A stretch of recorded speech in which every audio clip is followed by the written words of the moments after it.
Hello YouTube, ഇതാണ് marshal Willian. മാർഷലിന്റെ ഏറ്റവും affordable ആയിട്ടുള്ള ഒരേ ഒരു സ്പീക്കർ. ഇപ്പൊ നിങ്ങളുടെ ബഡ്ജറ്റ് ഒരു 10,000 രൂപ അറൗണ്ട് ആണെന്നിരിക്കട്ടെ, നിങ്ങൾക്ക് നോക്കാൻ പറ്റിയ one of the best speaker ആയിരിക്കും ഇത്. ഈ ഒരു സ്പീക്കറിന്റെ ഈ സെഗ്മെന്റിൽ നിങ്ങൾക്ക് മേടിക്കാൻ പറ്റിയ one of the best speaker ആയിരിക്കും ഇത്. വാല്യൂ ഫോർ മണി ആണോ എന്ന് ചോദിച്ചാൽ ഞാനാണെന്ന് പറയുകയില്ല, പക്ഷേ ഒരു ഗ്രേറ്റ് ബൈ ആയിരിക്കും. അപ്പൊ നമുക്ക് ഇതിനെപ്പറ്റി സംസാരിക്കാം. എല്ലാ പ്രാവശ്യവും മാർഷൽ കൊണ്ടുപോകാൻ ഒരു സിഗ്നേച്ചർ കൈൻഡ് ഓഫ് ഡിസൈൻ ഉണ്ട്. അത് ഇവിടെ അവർ ഫോളോ ചെയ്തിട്ടില്ല ഫുള്ളി, കാരണം അത് ചെറുതായതുകൊണ്ടായിരിക്കണം. പക്ഷേ ഇതിൻ്റെ സെഗ്മെൻറ്റിൽ ഇത് വളരെയധികം ഐ ക്യാച്ചിങ് ആയിട്ടുള്ളൊരു സ്പീക്കറാണ് ഇതിൻ്റെ സെഗ്മെൻറ്റിൽ. പക്ഷേ നിങ്ങൾ മറ്റേ മാർഷൽ സ്പീക്കേഴ്സൊക്കെ വെച്ച് കമ്പയർ ചെയ്യുമ്പം ഇതൊന്നുമല്ല. ഇതിൻ്റെ ഫ്രണ്ട് ഗ്രില്ല് കണ്ടില്ല, ഇത് ബ്രാസ് കൊണ്ടാണ് ഉണ്ടാക്കിയിരിക്കുന്നത്. അപ്പോൾ ഇത് നാളെ നിങ്ങളുടെ കയ്യിൽ നിന്ന് മോന്തി അടിച്ച് വീണ് കഴിഞ്ഞാൽ ഈ സാധനം ചളുങ്ങിപ്പോള്ള ചാൻസ് വളരെയധികം കൂടുതലാണ്. അറ്റ് ദ സെയിം ടൈം ഇതിന് IP67 water and dust resistance ഉണ്ട്. നിങ്ങൾ ഈ ഗോൾഡ് കളറിലെ ബട്ടൺ കണ്ടില്ലേ, ഇതാണ് ഇതിൻ്റെ മെയിൻ കൺട്രോൾ പാനൽ. ഇത് തന്നെയാണ് ഇതിൻ്റെ പവർ സ്വിച്ച്, ഇത് തന്നെയാണ് ഇതിൻ്റെ പോസ് ബട്ടൺ, ഇത് തന്നെയാണ് ഇതിൻ്റെ വോളിയം ബ്രോക്കറും, ഇത് തന്നെയാണ് ഇതിൻ്റെ നെക്സ്റ്റ് ആൻഡ് പ്രീവിയസ് ബട്ടണും. അതിൻ്റെ അർത്ഥം ഒരു ബട്ടണിൽ ഫുൾ കൺവീനിയൻസ് അവർ കൊണ്ടുവന്നിരിക്കുകയാണ്. എത്ര സ്പീക്കറിന് ഇതുണ്ട്. ചില സ്പീക്കറൊക്കെ എടുത്തു നോക്കിയാൽ നമുക്ക് കാണാൻ പറ്റുന്ന ഒരു ഹോൾ കീബോർഡ് തന്നെ സ്പീക്കറിൻ്റെ മുകളിലുണ്ട്, ഈവൻ ഇഫ് അതൊരു മിനി സ്പീക്കർ ആണെങ്കിലും. ബട്ട് ഇവിടെ ഒരു കംപ്ലീറ്റ് കൺവീനിയൻസ് ആണ് കൊണ്ടുകൊണ്ടിരിക്കുന്നത്. പിന്നെ ഇതിൻ്റെ സൈഡ് പ്രൊഫൈൽ നോക്കിക്കഴിഞ്ഞാൽ നിങ്ങൾക്കൊരു സ്ക്വയർ ഷേപ്ഡ് ലെതർ കേക്ക് പോലെ തോന്നത്തുള്ളൂ, ബിക്കോസ് ഇത് ഫുള്ളി കവേർഡ് വിത്ത് ലെതറാണ്. ഐ തിങ്ക് ഇതൊരു ഒതൻറ്റിക് ലെതർ ആണോ എന്നാണ് എനിക്ക് തോന്നുന്നത്. It can be also duplicate one. അതുപോലെ നമുക്കിവിടെ സീപോർട്ട് ഉണ്ട്. പിന്നെ നിങ്ങളൊന്ന് തിരിച്ചു കഴിഞ്ഞാൽ നിങ്ങൾക്ക് ഇതിൻ്റെ ബാറ്ററി ഇൻഡിക്കേറ്റർ കാണാൻ പറ്റും. One of the most convenient feature. കാരണം നിങ്ങൾ ഫോൺ പോയി എടുത്ത് നോക്കേണ്ട ആവശ്യമില്ല നിങ്ങൾക്ക് ഇതിനകത്ത് എത്ര ബാറ്ററി ഉണ്ടെന്ന് അറിയാൻ വേണ്ടി. ജസ്റ്റ് സ്പീക്കറിൽ തന്നെ നോക്കിയാൽ മതി. JBL പോലത്തെ ഇത്രയും പോപ്പുലർ ആയിട്ടുള്ള കമ്പനീസിൽ നിങ്ങൾക്ക് ഇങ്ങനത്തെ ഒരു ഫീച്ചർ കാണാൻ പറ്റത്തില്ല. അത് വളരെയധികം എന്നാ പറഞ്ഞാൽ ഇറിറ്റേറ്റിംഗ്. നിങ്ങൾ എപ്പോഴും പോയി നിങ്ങളുടെ ഫോൺ പോയി നോക്കണം ഇതിന് ബാറ്ററി ഉണ്ടെന്ന് അറിയാൻ. ഏറ്റവും അവസാനം നിങ്ങൾ അറിയുന്ന ഒരു പാട്ട് വെച്ചുകൊണ്ട് പകുതി എത്തുമ്പോഴേക്കും ബാറ്ററി ഡൗൺ ആവറായി എന്ന് നിങ്ങൾ അറിയണേ. അതെന്ന് പറഞ്ഞാൽ വളരെയധികം ഇറിറ്റേറ്റിംഗ്. പ്രത്യേകിച്ച് പോഡ്കാസ്റ്റ് ഒക്കെ കേൾക്കുന്ന ആൾക്കാരാണെങ്കിൽ മനസ്സിലാവും. പിന്നെ ഇതാണ് എൻ്റെ ഏറ്റവും favourite feature, microphone. Inbuilt microphone. എത്ര ചെറിയ സ്പീക്കറിലുണ്ട് ഈ ഫീച്ചർ. വലിയ സ്പീക്കറുണ്ടെങ്കിൽ നമുക്ക് പറയാൻ പറ്റും ഗിമിക്കാണ്, കാരണം അതിൻ്റെ ഒരു യൂസ് ഇല്ല. ഈ ഒരു സ്പീക്കറുമായിട്ടൊരു ഫോൺ കണക്റ്റഡ് ആണെങ്കിൽ നിങ്ങൾക്ക് ഈ ടോഗിൾ ബട്ടൺ ഉപയോഗിച്ചൊന്ന് ആക്ടിവേറ്റ് ചെയ്താൽ മതി. നിങ്ങൾക്ക് കോളിംഗ് പർപ്പസസിന് വരെ ഈ സ്പീക്കർ യൂസ് ചെയ്യാൻ പറ്റും.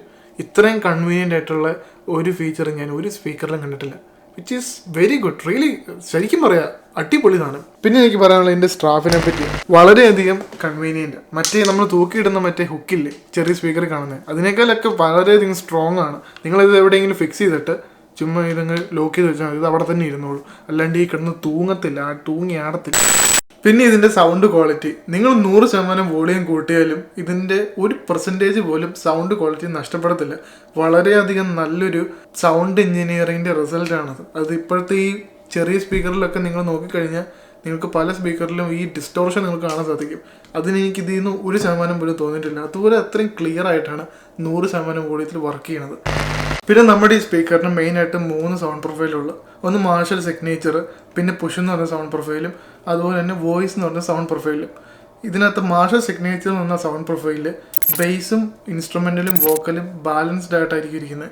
ഒന്നും കൂടുതലില്ല, ഒന്നും കുറവില്ല. അതുപോലെ തന്നെ പുഷ് എന്ന് പറഞ്ഞ സൗണ്ട് പ്രൊഫൈലിൽ ഒരു ബേസ് ബൂസ്റ്റ് ഉണ്ടായിരിക്കും, വോക്കലും ഇൻസ്ട്രുമെൻറ്റിലും കുറച്ച് ഡിം ആവും. ഈ ബേസ് ബൂസ്റ്റ് എന്ന് പറയുമ്പോൾ നിങ്ങൾ ഒരിക്കലും ഒരു വലിയ സ്പീക്കറുമായിട്ട് ഇതിനെ കമ്പയർ ചെയ്യരുത്, കാരണം ഇത് ഒരു ചെറിയ ഫോം ഫാക്ടറാണ്. ഒരു ഡീസൻറ്റ് ബേസ് നിങ്ങൾക്ക് കിട്ടും. അതിന് മുകളിലേക്ക് നിങ്ങളൊന്നും പ്രതീക്ഷിക്കരുത്, കാരണം നിങ്ങൾ അതിൽ കൂടുതൽ പ്രതീക്ഷിച്ചാൽ ചിലപ്പോൾ നിങ്ങൾ ഡിസപ്പോയിൻറ്റഡ് ആവും. അടുത്തായിട്ട് വോയിസ് എന്ന് പറഞ്ഞ സൗണ്ട് പ്രൊഫൈൽ. അതിൽ ആർട്ടിസ്റ്റിൻ്റെ വോയിസിന് കൂടുതൽ ഇമ്പോർട്ടൻസ് കൊടുക്കുകയും ബാക്കിയെല്ലാം കുറച്ച് ഡിം ആവുകയും ചെയ്യും. പിന്നെ ഇതിനകത്ത് സ്റ്റാക്ക് മോഡ് എന്ന് പറഞ്ഞ മോഡുണ്ട്, മാർഷലിൻ്റെ സ്റ്റാക്ക് മോഡ്. എന്ന് വെച്ചാൽ നിങ്ങൾക്ക് മൾട്ടിപ്പിൾ മാർഷൽ സ്പീക്കേഴ്സുമായിട്ട് കണക്ട് ചെയ്യാൻ പറ്റും ഒരു പാർട്ടി ഹോസ്റ്റ് ചെയ്യണമെങ്കിൽ.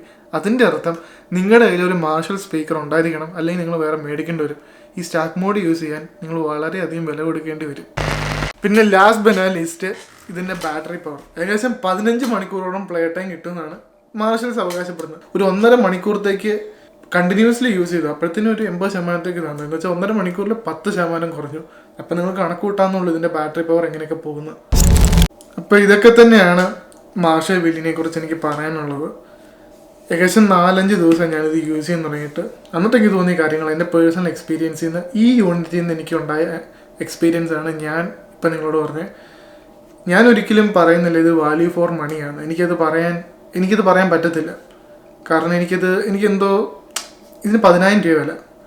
ഇതിലും താഴെ ഇത്രയും കോമ്പാക്റ്റബിൾ ആയിട്ട് കിട്ടുന്ന, എന്നാൽ ഇത്രയും ഫീച്ചേഴ്സ് ഒന്നും ഇല്ലെങ്കിലും ഒരു സ്പീക്കറിൻ്റെ സാധാരണ പരിപാടിയൊക്കെ ചെയ്യുന്ന സ്പീക്കറുകളുണ്ട്. അപ്പോൾ വാല്യൂ ഫോർ മണി എന്നേ പറയില്ല, പക്ഷേ ഇതൊരു ഗ്രേറ്റ് ബൈയാണ്. അപ്പോൾ ഇതൊക്കെ തന്നെയാണ് ഇതിൻ്റെ ഒബ്സർവേഷൻസ്. അപ്പോൾ അടുത്ത വീഡിയോ ആയിട്ട് കാണുന്നവരെ ടാറ്റ.